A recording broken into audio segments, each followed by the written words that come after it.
Humans during the Ice Age had to consume 5,000 calories daily just to survive.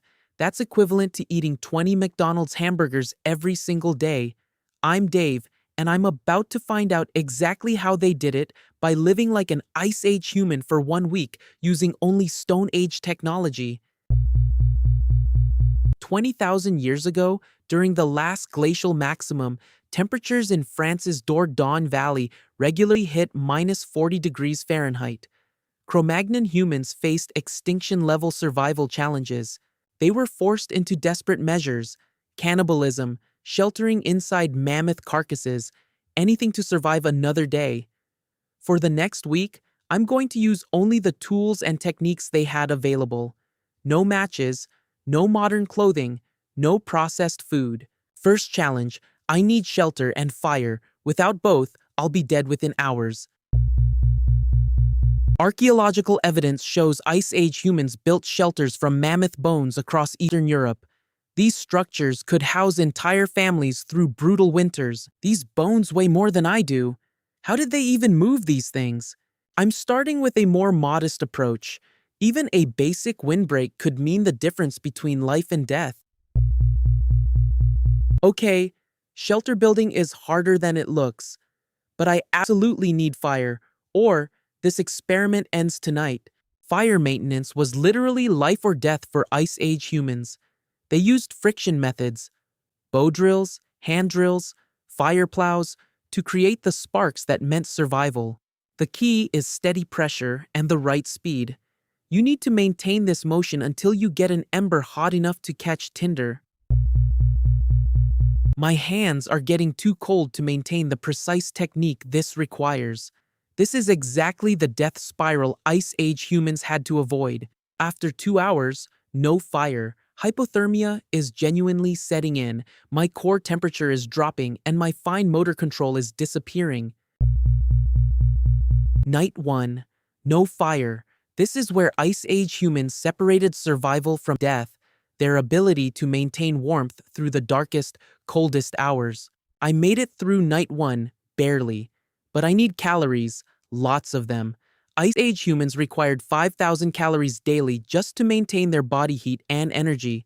They hunted massive game like mammoths and extracted marrow from bones for critical fat calories, but they also foraged for plants, nuts, and smaller animals. Most plant foods are buried under snow or completely dormant. What I can find has almost no caloric value compared to what I'm burning just staying warm. Ice Age humans crafted sophisticated hunting weapons, spear points, atlatls, even early bow and arrow technology.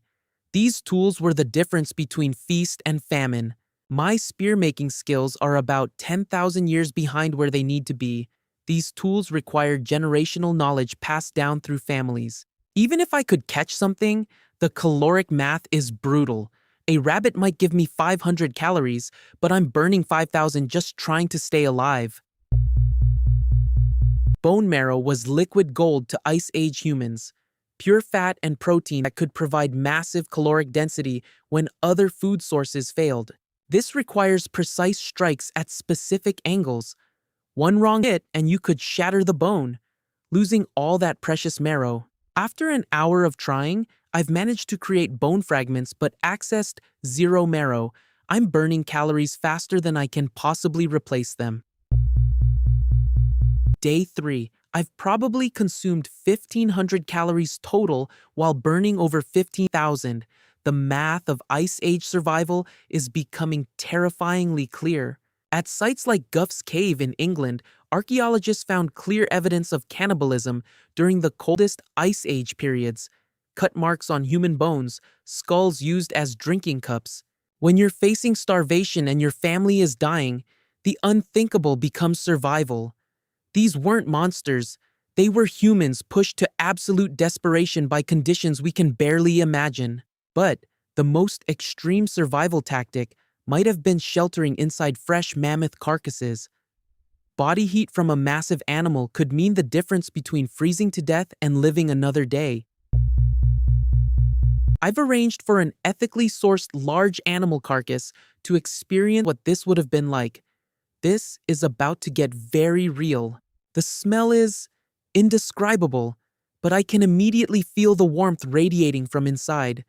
This could genuinely save your life. This is simultaneously the most disgusting and most effective shelter I've experienced. The temperature difference is at least 40 degrees. I understand now why Ice Age humans would have done this.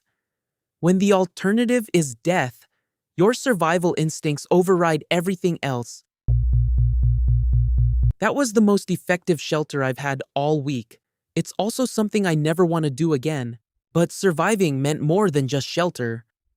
Ice Age humans had to process and preserve meat without any modern knowledge of food safety or parasite prevention. They knew exactly which parts to eat, how to prepare them, what to avoid. This knowledge was passed down through generations of trial and deadly error. 6 hours later, I'm paying the price for my ignorance. Food poisoning from improperly prepared meat could have been a death sentence 20,000 years ago. This is where my experiment has to end. I've lasted 3 days of my planned 7, and I'm genuinely compromised. Ice Age humans didn't survive through individual toughness or superior physical conditioning. They survived through something much more powerful: cooperative group living. Every person contributed specialized skills: tool-making, hunting, plant knowledge, fire maintenance, storytelling. They built complex social networks that spanned hundreds of miles. Obsidian tools from volcanic regions found in caves thousands of miles away prove they shared resources across vast distances. They developed storytelling traditions that preserved survival knowledge. Cave art wasn't just decoration, it was a psychological coping mechanism and educational tool. The same qualities that enabled Ice Age survival, cooperation, knowledge sharing, technological innovation, are exactly what help humanity solve today's challenges: climate change, pandemics, resource scarcity. We face these the same way our ancestors faced the Ice Age, not as individuals, but as a species working together. I have immense respect for what Ice Age humans accomplished. They didn't just survive, they thrived, created art, developed technology, and laid the foundation for everything that came after. 20,000 years later, we're still here because they refused to give up. That's the real lesson of the Ice Age. Human resilience isn't about individual survival. It's about collective determination to keep going no matter what. Thanks for watching Dave vs. History.